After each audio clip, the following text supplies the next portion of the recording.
po. Ba't kinakailangan gawin nyo sa basketball? Ano ba ang mga particular na muscle ang gusto ninyong i-develop dito at yung lakas po ng manlalaro? Yes, kami po particularly, we do most of that in the off-season. No? Kamukha po nung Ateneo, nung mga college teams ngayon, they are in their off-season. So if you want to do cross-training, you do it in your off-season. And tama po yung timing nila, off-season sila ngayon. So nagko-cross training sila.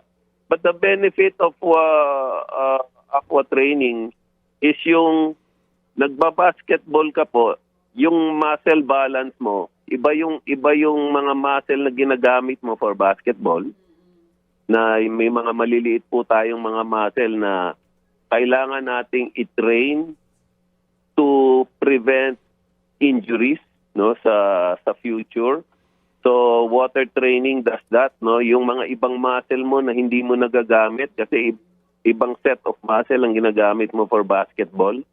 Pag nate-train mo yung ibang set of muscle mo, lumalakas ka overall, it prevents injuries.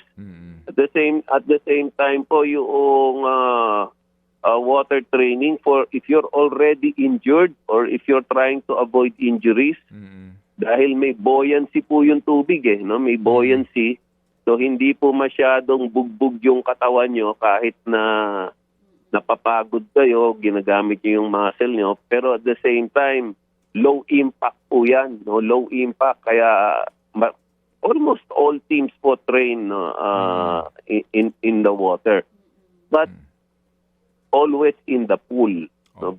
Yun nga po, I don't know if any other team that does yung aqua training in the beach or in the open sea. No? So baka po isang lang dyan is if you're doing water training or aqua training, it should be in a controlled environment. It should not be in the open sea. Yung pong mga weights na nilalagay sa ankle o kaya po may bit-bit na weights yung athlete habang siya ay nagtatraverse po ng tubig sa swimming pool, yung po kasama talaga yon sa training, no? Ano po yon? That would be a very advanced state of training. Masyado ka ng advanced to do that. No? Sa atin po, even as a pros, water training, we do not do weights. We do not put weights because in the first place, it's dangerous already if you're in the water.